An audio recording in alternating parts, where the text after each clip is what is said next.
అది ఒక చిన్న గ్రామం. అందులో కాంతమ్మకు నివసిస్తూ ఉంటుంది. కాంతమ్మకు ఇద్దరు కొడుకులు, రమేష్ ఇంకా సురేష్. రమేష్ ఇంకా సురేష్ అంటే కాంతమ్మకి చాలా ఇష్టం.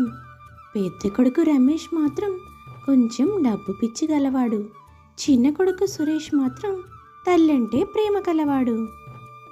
ఇకపోతే ఆ కొడుకుల భార్యలిద్దరూ ప్రమీల ఇంకా సువర్ణ. ప్రమీల పెద్ద కోడలు, సువర్ణ చిన్న కోడలు. ప్రమీల కూడా భర్తకు తగ్గట్టే ఎప్పుడూ డబ్బు గురించే ఆలోచిస్తూ ఉంటుంది. ఇంకో పక్క సువర్ణ చాలా మంచిది. కానీ ఆడవాళ్ళంటే గొడవలు జరుగుతూనే ఉంటాయి కదా. తోడికోడళ్ళిద్దరకు ఒక్క క్షణం కూడా పడేదే కాదు. ఎప్పుడూ గొడవే గొడవ. ఇదంతా చూసిన కాంతమ్మకు బాగా విసుగొచ్చేస్తుంది. వీళ్ళందరూ కలిసి ఉండడం వల్లే ఇన్ని గొడవలు జరుగుతున్నాయని గ్రహించిన కాంతమ్మ ఆస్తి పంచాలని నిర్ణయించుకుంటుంది. అప్పుడు కొడుకులిద్దరిని పిలిచి ఇలా అంటుంది, ఒరే సురేషు, రమేషు, మీ భార్యలిద్దరూ ఎప్పుడు చీటికి మాటికి గొడవ పడతానే ఉంటున్నారయ్యా. ఇదంతా ఆస్తి కోసమేనని నాకెందుకో అనిపిస్తుంది. అందుకే ఈరోజే ఉన్న ఇల్లు పొలాలు అన్నీ సమానంగా పంచాలని నిర్ణయం తీసుకున్నాను. మీరేమంటారు? దానికి తల్లంటే ప్రేమ కలిగిన చిన్న కొడుకు ఇలా అంటాడు, ఎందుకమ్మా ఇప్పుడే ఆస్తి పంపకాలు అవన్నీ? నువ్వున్నంతకాలం అవలా ఉంటాయిలే. ఇప్పుడు వాటికొచ్చిన తొందరెందుకు? మళ్ళీ ఆస్తి పంచితే నువ్వు కూడా అటు ఇటు తిరగాల్సి వస్తుంది. నాకైతే ఇప్పుడే ఆస్తి పంచడం ఇష్టం లేదమ్మా. సరేనయ్యా, నువ్వేమంటావురా రమేషు? సురేష్ ఏమో వద్దంటున్నాడు. నువ్వేమంటావు చెప్పు? అసలే డబ్బు పిచ్చి కలిగిన పెద్ద కొడుకు, ఏంటమ్మా నువ్వు నిర్ణయం తీసేసుకున్నావు కదా, మళ్ళీ ఎందుకు రెండు ఆలోచనలు? నువ్వు ఆలోచించేదే నాకు కరెక్ట్ అనిపిస్తుంది. ఆస్తి ఎవరిది వాళ్ళది ఉంటే తోడుకోడళ్ళిద్దరూ గొడవలు పడకుండా కలిసి ఉంటారేమో. ఎందుకని ఆ ప్రయత్నం చేయకూడదు? తమ్ముడు ఎప్పుడు అలాగే అంటాడులే. నువ్వైతే ఆస్తిని పంచేసేయి. చూడయ్యా సురేష్, అన్నయ్య ఆస్తి పంచమంటున్నాడు కదా. ఆస్తులు పంచితే ఏముందిలే అయ్యా, ఈ ఇంట్లోనే చెరో భాగంలో ఉంటారు. నేనేమి వేరే ఊరు రావాల్సిన పని లేదు కదా. ఇప్పుడే చెప్తున్నాను, ఇంట్లో చెరు సగం, పొలాల్లో చెరు సగం. ఇంకా నాకు ఆస్తులన్నీ అయ్యానయ్యా. నా దగ్గర ఇంకేమీ ఆస్తి లేదు. అలా అన్నదమ్ములు ఇద్దరూ తల్లితో మాట్లాడిన తర్వాత ఎటు వాళ్ళు అటు వెళ్ళిపోతారు. కాంతమ్మ కొన్ని రోజులు పెద్ద కొడుకు రమేష్ ఇంట్లో ఉంటుంది. కొన్ని రోజులు చిన్న కొడుకు సురేష్ ఇంట్లో ఉంటుంది. కానీ కాంతమ్మ చిన్న కొడుకు సురేష్ ఇంట్లో ఉన్నప్పుడు చాలా సంతోషంగా ఉంటుంది. ఎందుకంటే వీళ్ళు మనస్ఫూర్తిగా కాంతమ్మని ప్రేమతో చూసుకుంటారు కాబట్టి. ఒకరోజు కాంతమ్మ పెద్ద కొడులు ఇంట్లో ఉన్నప్పుడు ఇలా మాట్లాడుతుంది, ఏమే కోళ్ళ, రోజు ఆ రసాలు పెడుతున్నావే, నాకు అసలు అన్నం తిన్నట్టే ఉండట్లేదే. తిన్న వెంటనే మళ్ళీ ఆకలి అవుతుంది. నా కోసం ఏదన్నా కూర చేయవే. అదేంటి అత్తయ్య, నేను మీ ఆరోగ్యం కోసమే చేస్తున్నాను రోజు రసాలు. ఎందుకంటే మీకు వయసు పైబడుతుంది కదా. ఇప్పుడే కూరలు అవన్నీ తిరిగితే మీకు అంతగా ఆహారం జీర్ణం కాకపోవచ్చు. అందుకే మీకోసం మేం కూడా రోజు రసం అన్నమే తింటున్నాము. నేనేమో మీ ఆరోగ్యం కోసం చూస్తుంటే మీరేమో నేను కావాలని చేస్తున్నారనుకుంటున్నారు. ఒరే పెద్దోడా, నువ్వైనా చెప్పురా, రోజు ఈ రసాలు తిని ఒంట్లో అస్సలు ఓపిక ఉండడం లేదురా. నేను చిన్నప్పటి నుంచి మిమ్మల్ని అట్టా పెంచానురా. ఏందిరా నోరు మూసుకొని అట్టా నిలబడుతున్నావు? చిన్నోడింట్లో 3 రోజులు ఉన్నా సరే వాడు నాకు ఇష్టమైన వంటకాలన్నీ చేపిస్తాడు. ఎంతైనా వాడికున్న పెద్ద మనసు నీకు లేదురా పెద్దోడా. అమ్మా, ఎందుకలా మాట్లాడుతున్నావు? అయినా నీకు తమ్ముడంటేనే ఇష్టం, నేనంటే ఇష్టం లేదు. అందుకే నీకు నేను ఏది పెట్టినా నచ్చటం లేదు. అయినా నీ ఆరోగ్యం కోసమే అని చెప్తుంది కదా. సర్దుకుపోమ్మా. వయసు పైబడిన తర్వాత ఇలాంటి మాటలన్నీ మాట్లాడకూడదు. నేను పొలానికి వెళ్తున్నాను అని పెద్ద కొడుకు వెళ్ళిపోతాడు. ఇంకో పక్క కాంతమ్మ చిన్న కొడుకు ఇంట్లో చాలా సంతోషంగా ఉంటుంది. పెద్ద కోడలు పిసినారితనంతో అక్కడ తినలేకపోయిన వంటలన్నీ ఇక్కడ చేయించుకొని తింటూ చాలా సంతోషంగా జీవిస్తూ ఉంటుంది. అలాగే చిన్న కొడుకు చిన్న కోడలతో కూడా కాంతమ్మ చాలా బాగా కలిసిపోతుంది. ఇదంతా పెద్ద కోడలికి అస్సలే నచ్చదు. ఒకరోజు పెద్ద కోడలు తన భర్తతో ఇలా అంటుంది, ఏవండి, నాకు ఒక చిన్న అనుమానం. ఉన్న ఆస్తంతా అత్తయ్య మనిద్దరికీ సమానంగా పంచేసింది కదా, అదే మీ తమ్ముడికి మీకు. మరెందుకని మీ తమ్ముడు మీ అమ్మని అంత ప్రేమగా చూసుకుంటున్నాడు? మీ తమ్ముడు అంటే సరే, కడుపున పుట్టిన కొడుకు కాబట్టి చూస్తున్నాడు అనుకుందాం. మరి చెల్లెలు సువర్ణ కూడా ఎందుకంత ప్రేమగా చూసుకుంటుంది? మీ అమ్మ దగ్గర మనకు తెలియకుండా ఏమన్నా బంగారు నగలు ఉన్నాయేమోనండి. వాటి కోసమే వాళ్ళు మీ అమ్మని అంత ప్రేమగా చూసుకుంటున్నారని నాకు అనిపిస్తుంది. అదేమీ కాదులేవే, నాకు తెలియకుండా మా అమ్మ దగ్గర బంగారు నగలు ఎక్కడి నుంచి వచ్చాయి? వాడికి చిన్నప్పటి నుంచి మా అమ్మ అంటే చాలా ఇష్టం. అందుకే వాడు మా అమ్మని ప్రేమగా చూసుకుంటున్నాడు. అంతకు మించి ఏమీ ఉండదు. నువ్వు అనవసరంగా ఆలోచించి నీ బుర్ర పాడు చేసుకుని నా బుర్ర పాడు చేయకు. బా, అది కాదండి, మీ తమ్ముడు సంగతి వదిలేయండి. మరి సువర్ణ ఎందుకు మీ అమ్మని అంత ప్రేమగా చూసుకుంటుంది? సొంత తల్లి కన్నా ఎక్కువగా. మీ అమ్మ దగ్గర ఏ నగలు లేనప్పుడు? ఎందుకంటే తను మా అమ్మని అత్తలా కాకుండా అమ్మలా అనుకుంటుంది. తనకి నీలాగా డబ్బు పిచ్చి లేదు కాబట్టే తను అలా మా అమ్మని ప్రేమగా చూసుకుంటుంది. చాలే ఆపండి. అక్కడికి నేనేదో గయ్యాలిదాన్ని, రాక్షసిని, డబ్బు పిచ్చి గలదాన్ని, పిసినారిదాన్ని మీ అమ్మని రాచి రంపాన పెడుతున్నాను, కడుపు నిండా తినడానికి తిండి కూడా పెట్టడం లేదనే కదా మీ ఉద్దేశం? అవన్నీ నేనెప్పుడన్నానే? అయినా నీలో నాకు నచ్చే ఒక విషయం ఏంటో తెలుసా? నిజాలన్నీ నువ్వే ఒప్పేసుకుంటావు. సరేలే, నాకు పొలానికి టైం అవుతుంది. నీ దగ్గర ఇలాగా టైం వేస్ట్ చేసుకోదలుచుకోలేదు. నేను వెళ్తున్నాను. అసలు ఎందుకు చెల్లెలు సువర్ణ అత్తగారితో ప్రేమగా ఉంటుందో తెలుసుకోవాలని ఒకరోజు సువర్ణ ఇంటికి వస్తుంది ప్రమీల.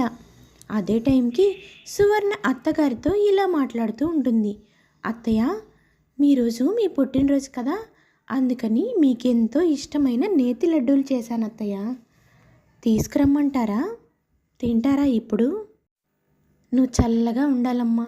నేనంటే నీకెంత ప్రేమే. అత్తనైనా కూడా అమ్మలాగే చూసుకుంటున్నావు. నీ మంచి మనసుకి దేవుడంతా మంచే చేస్తాడు.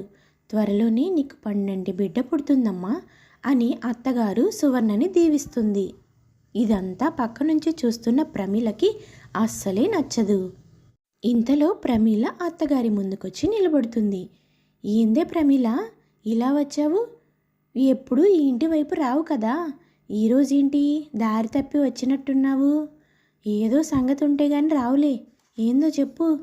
అదేంటత్తమ్మా, నిన్ను చూసి 3 రోజులవుతుంది కదా, నిన్ను చూడాలనిపించి వచ్చాను. అందులో నీ పుట్టినరోజు కదా, అందుకే నీకోసం పరమాన్నం చేశాను. అది కూడా నీకు చాలా ఇష్టం కదా, నీకు ఇష్టమైన జీడిపప్పులు, బాదం పప్పు అన్నీ వేసి చేశాను. అందుకే నిన్ను తీసుకువెళ్దామని వచ్చాను. అందులో తప్పేముంది? ఏ, నీ చిన్న కోడలు నీ దగ్గర ఉండాలా? నేను నీ దగ్గరికి రాకూడదా ఏంటి? బా, అది కాదులేవే, నీతో ఏది మాట్లాడినా కానీ తలనొప్పిగానే ఉంటుంది. అయినా నువ్వు నా కోసం పరమాన్నం చేసావా? అందులో జీడిపప్పు, బాదం పప్పు కొనుక్కొచ్చి మరీ. దేవుడు నీకు మంచి బుద్ధినిచ్చాడమ్మా. ఇలాగే ముందు ముందు కూడా దేవుడు నీకు మంచి బుద్ధినివ్వాలని దీవిస్తున్నాను. అదంతా ప్రమీలకి అస్సలు నచ్చదు. అత్తగారు దీవించే విషయంలో కూడా ఇద్దరి మధ్యన తేడా చూపించారు అని అనుకుంటుంది. ఇలా కొద్ది రోజులు గడుస్తూ ఉంటాయి. కొంతకాలానికి ఎడతెరిపి లేకుండా వర్షాలు కురిచి వారం రోజుల పాటు ఎవ్వరూ ఇంట్లోంచి బయటికి రాని పరిస్థితి.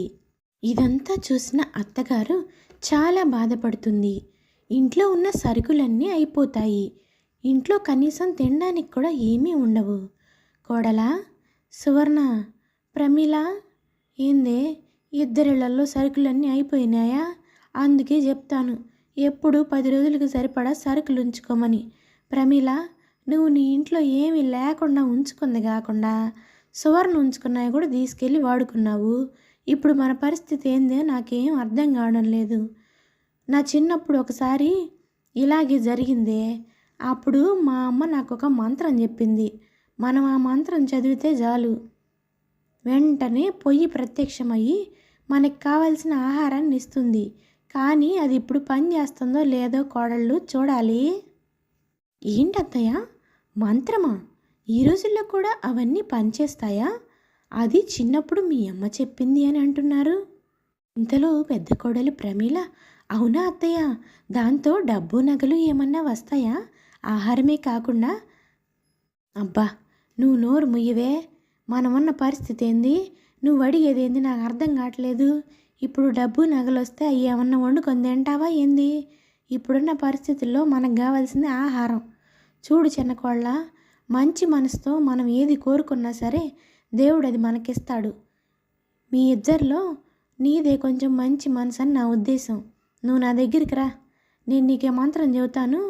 కూర్చొని ఆ మంత్రం చదువు, నీకు కావలసిన మాయా పొయ్యి మీద ఆహారం వస్తుంది. అత్తగారు కాంతమ్మ చిన్న కోడలు సువర్ణని పిలిచి చెవిలో మంత్రం చెప్తుంది. అంతలో పెద్ద కోడలు ప్రమీల ఇలా అంటుంది, అదేంటత్తయ్య, పెద్ద కోడల్ని నేనుండగా చిన్న కోడలికి ఎలా చెప్తారు? నాకు కూడా మంత్రం చెప్పండి అని వస్తుంది. చేసేదేమీ లేక అత్తగారు సరే అంటుంది. కాంతమ్మ పెద్ద కోడలు ప్రమీలకు కూడా చెవిలో మంత్రం చెప్తుంది. చిన్న కోడలు సువర్ణ కూర్చొని మంత్రం చెప్పిన వెంటనే ఆహారం వస్తుంది. కోడలా, అన్నం కావాలని కోరుకోవే అంటుంది అత్తగారు. వెంటనే ప్రమీల, చిల్లి చికెన్ బిర్యానీ కావాలని కోరుకో, నాకు చికెన్ బిర్యానీ తినాలనిపిస్తుంది. దానికి అత్తగారు కాంతమ్మ ప్రమీలని తిడుతూ ఇలా అంటుంది, ఏమే ప్రమీల, మనం ఉన్న పరిస్థితి ఏంది, నువ్వు అడిగేదేందే? తినడానికి అన్నం లేకుండా అందరు అల్లాడిపోతుంటే నువ్వు దాని మాటలేం పట్టించుకోకుండా అన్నం కావాలని కోరుకో అన్న వెంటనే వారికి కావాల్సిన ఆహారం వస్తుంది. కలిసి కూర్చొని ఆహారాన్ని తృప్తిగా తింటారు. వాళ్ళు భోజనం చేసిన తర్వాత మళ్ళీ మాయా పొయ్యిని ఉపయోగించి పక్కనే ఉన్న చిన్నపిల్లలకి ఆహారం తీసుకుని వెళ్ళి సహాయం చేస్తుంది కాంతమ్మ. ఇదంతా చూసిన ప్రమీల ఇలా అడుగుతుంది, అత్తయ్య, మీరెందుకని ఇప్పుడు వాళ్ళకి ఆహారం తీసుకెళ్ళి ఇచ్చారు? మనం సాయంత్రం రేపు ఏం తింటాము? ఈ వరదలు తగ్గే వరకు మనం ఆ మంత్రం ఉపయోగించే కదా ఆహారం తీసుకోవాలి. ఇప్పుడు వాళ్ళకి ఆహారం ఇవ్వకపోతే ఏమవుతుంది? చూడు చెల్లి, అత్తగారు ముందే చెప్పారు కదా, అది మన స్వార్థం కోసం కాదు, మంచి మనసుతో ఏది చేస్తే అదే వస్తుంది అని. మనం ఇప్పుడు ఎదుటి వాళ్ళకి సహాయం చేయగలిగాం కాబట్టి ఆ మంత్రం మనకి పనిచేసింది. మనం కనుక వాళ్ళకి ఆహారం ఇవ్వకపోతే ఆ మంత్రం అసలే పనిచేసేది కాదు. నువ్వు ఏం మాట్లాడుతున్నావు? వాళ్ళకి ఇవ్వకపోతే మన మంత్రం ఎందుకు పనిచేయదు? కావాలంటే ఇప్పుడే నేను మంత్రం చెప్పి చూస్తాను. నేను ఎవరికీ ఆహారం ఇవ్వను. సరే అక్క, నిన్ను నేనెందుకు కాదంటాను? సరే, నువ్వు నీ ప్రయత్నం చెయ్యి. చూసావా అక్క, నువ్వు ఎన్నిసార్లు మంత్రం చదివినా సరే అక్కడ పొయ్యే రావడం లేదు. మనం ఎదుటి వాళ్ళకి సహాయం చేయగలిగితేనే ఆ దేవుడు మనకి సహాయం చేస్తాడు. నీలో మంచి మనసు ఎప్పుడైతే ఉంటుందో అప్పుడు నువ్వు తలుచుకున్న వెంటనే నీకు ఆ పొయ్యి ప్రత్యక్షమవుతుంది. నన్ను క్షమించు చెల్లి, పెద్దదాన్నయ్యి ఉండి కూడా నీతో చెప్పించుకునేలా ప్రవర్తించినందుకు ఈ రోజు నుంచి నేను కూడా నీలాగే మంచిగా ఉంటాను. పిసినారితనాన్ని వదిలేసి అత్తని బాగా చూసుకుంటాను. అలాగే ఎదుటి వాళ్ళకి సహాయం కూడా చేస్తాను. అంటే అక్క, ఇప్పుడు మాయా పొయ్యి వాడడం కోసం మారావా, లేకపోతే నిజంగానే మారానంటున్నావా? నువ్వు మారితే మొట్టమొదటిగా సంతోషించేది నేనే అక్క. ఎందుకంటే మన ఇద్దరం గొడవలు పడకుండా సొంత అక్క చెల్లెళ్ళలా కలిసిమెలిసి ఉండొచ్చు కదా. అదంతా ఏమి లేదు చెల్లి, నేను నిజంగానే మారాను. మంచిగా ఉంటే ఎంత సంతోషంగా ఉంటారో నిన్ను చూసే నేర్చుకున్నాను. అలా ఆ రోజు నుంచి అత్తా కోడళ్ళందరూ కలిసి ఉంటారు. ఇలా మాయా పొయ్యి పెద్ద కోడలి మనసు మారుస్తుంది. ఇది ఇవాల్టి కథ. ఈ కథ కనుక మీకు నచ్చితే please like, share and subscribe చేసుకోండి.